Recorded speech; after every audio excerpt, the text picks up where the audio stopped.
Hello everyone, this is Necrospunk, coming to you again with the cast while channeling Volatiled. It's been a couple of weeks since my last video on the build, and we have done quite a bit of progress. Sorry for the silence, there was Christmas stuff to go through and so forth, and I wanted to have a couple of key upgrades in the build before doing the build update, and well, now we have them.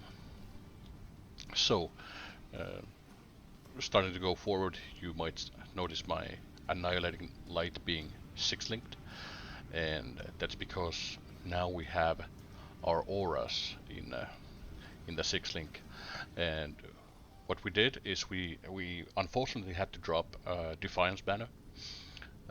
We'll probably get to fit it later once we get our mana reservation efficiency high enough, or if we drop a lucky relic that'll give us 10% mana reservation efficiency. But anyway, we are now running Anomalous Purity of Elements.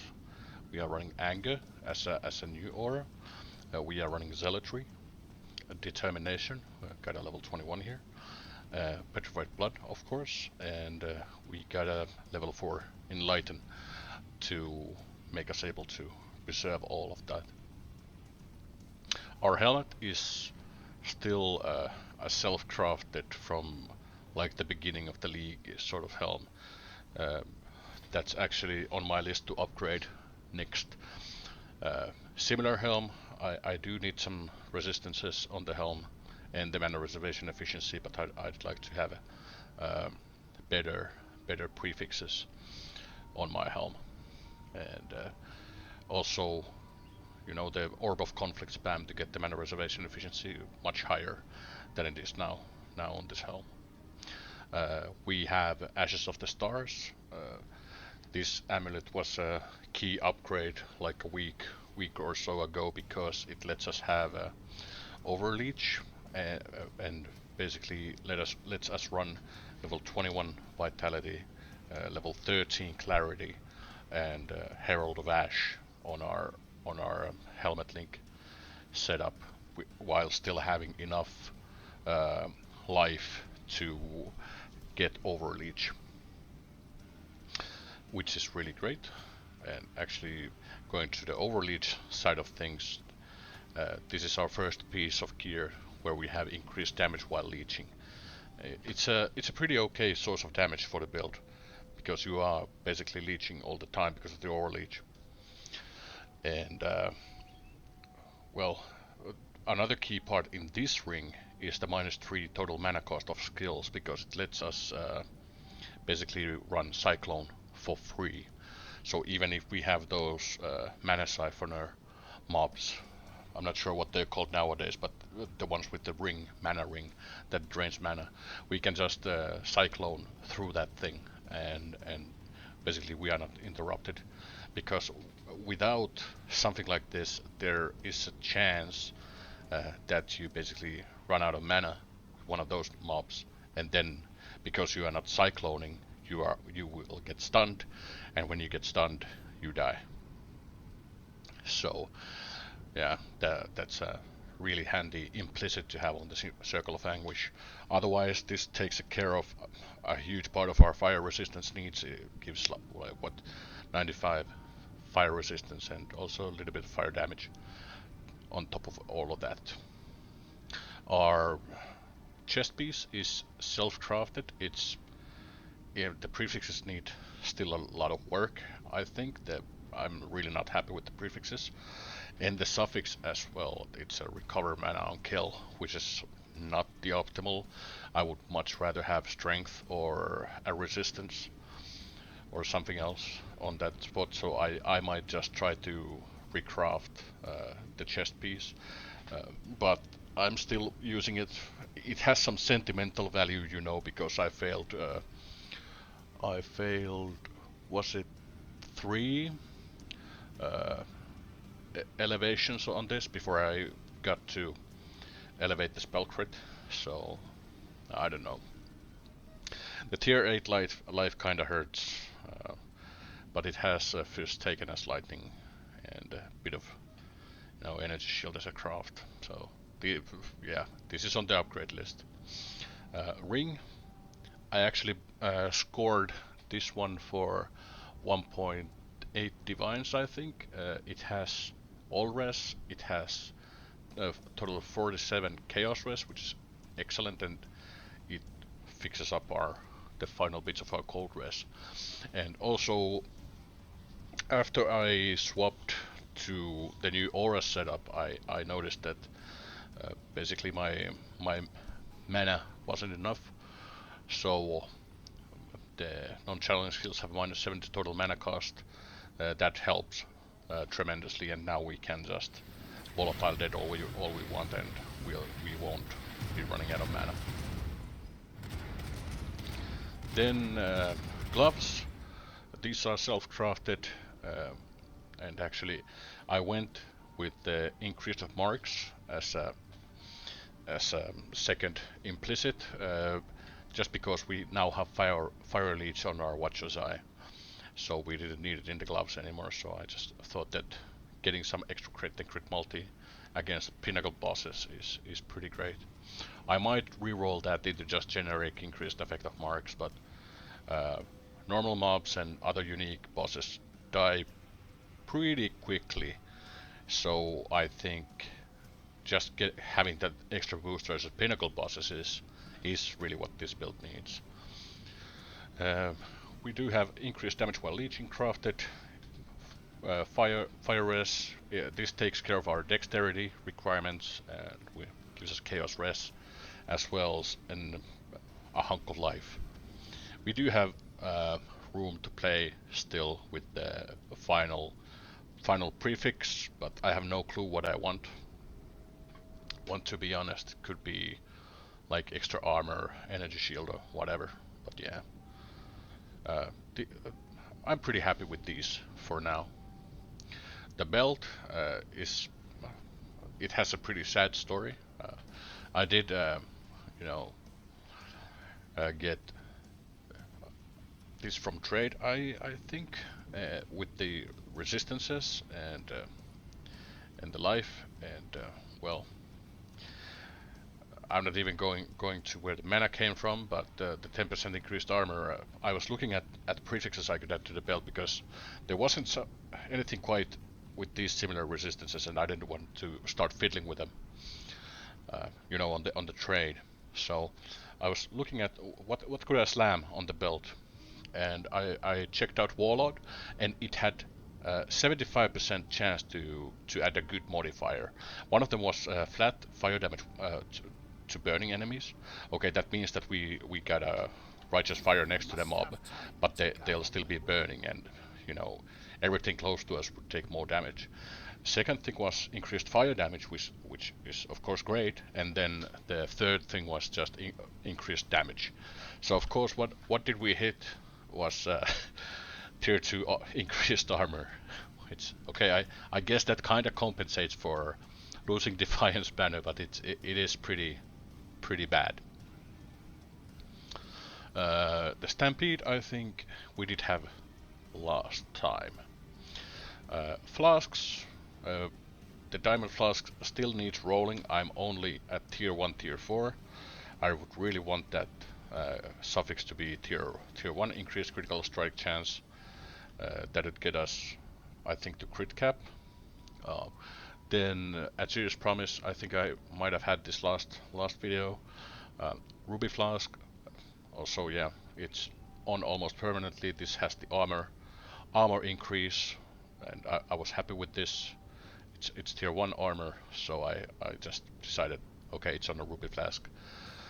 Would have maybe wanted it on a Granite Flask, but the Granite Flask then again has the one thing we need is a spell damage leeches life, or I mean spell damage leeches energy shield, and this is up almost permanently as well. Then one of the bigger upgrades is the Bottle of Faith. I use this when doing Sanctums and bosses.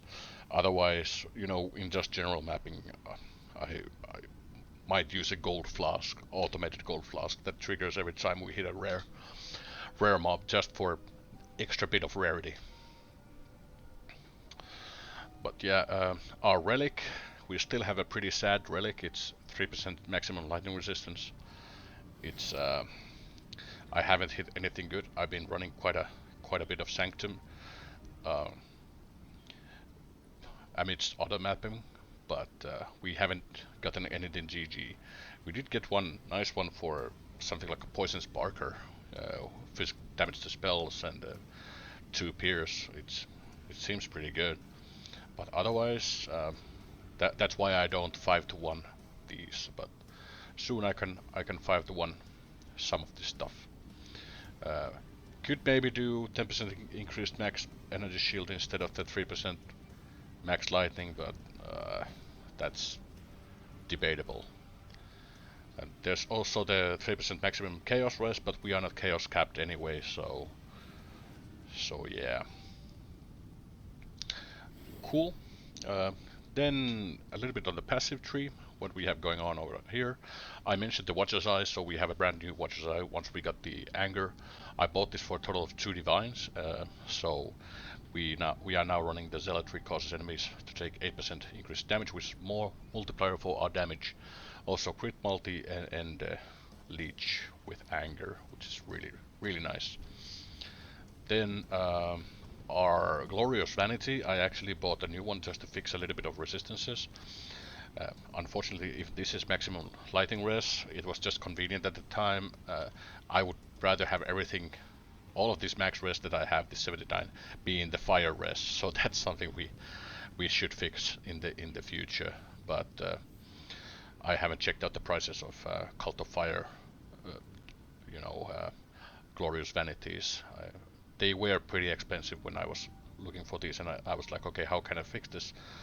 I got lightning res, and because I was on lower resistances, and that's what we ended up with. Here's our corrupting blood jewel.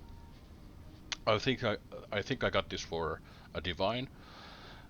It's got everything we need: corrupting blood, immunity, crit multi with fire skills, max life, cold res.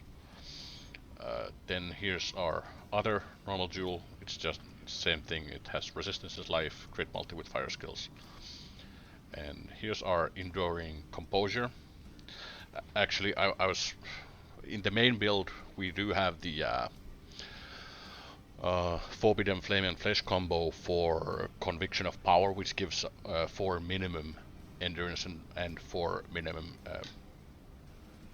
power charges, but it's way too expensive right now to even think about running. So instead we compromise. We went with Enduring Composure Jewel. Then the Megalomaniacs, I have managed to get a couple of good ones. So this one gives us Uncompromising, which is Determination, mana reservation efficiency, as well as Anger, mana reservation efficiency. The third passive is Life. I mean, I just consider this as life because the attack speed while leeching, even though we are leeching all the time, attack speed does nothing for the build. The second one is a little bit better, when it comes to the third passive. So it has militarism as the third, so increased armor, max life. But this has Wrapped in Flame, which makes us cover enemies in ash while we are burning, and we are burning all the time because we use Righteous Fire. So that's a really nice 20% fire damage taken multiplier to the enemies that we hit. Also, we have a Zealotry reservation efficiency over here. Otherwise, I don't think there's much to talk about on the tree. When you are looking for jewels, you can search for any combo of Uncompromising and Righteous Path before you go Anger. When you go Anger and drop the Defiance banner, you do need Volatile Presence, because otherwise you or other sources of really hefty mana reservation efficiency, or Enlighten 5 if you're going for it. But yeah, these are really required to run the auras that we are running. So, what I've been doing, I've been completing challenges and running Sanctum. In the meanwhile, currently I'm doing Ritual. This build has been really nice to play because of the playstyle. I played it last league, so I knew it would do good, and I had a feeling that it would do good in Sanctum, and it has surpassed all my expectations over there because the build is now at about 17 million Shaper DPS, and that just melts all the bosses like the Herald of Scourge, the real final boss of the Sanctum. She doesn't even go to the lightning phase before she is deleted from Rayclast forever. So it's it really feels good. Um, uh, what else? I have been doing a lot of expedition. Expedition has been the bulk of my currency, but then I started feeling like I was doing so much reading with expedition that I needed a break, so I started to just do challenges. And ritual has been pretty nice, even though that has some reading. It's more like picking up crappy loot, but it's been okay. Uh, then yeah, there's a lot of currency strategies this league, and especially when it comes to mapping, and it feels really good. Heist is of course good still if you know what you're doing and you like the content and you set up your rogues so that they do their job without taking 5 minutes of your time. Um, but yeah, I do have upgrades to do on this build. The future of the build is that I'll still keep playing it until I get enough currency to play something else, or well, I don't know why I would play something else. One of the key reasons why I would play something else is the movement speed. That's something that I every now and then start feeling weird about because it's always 50.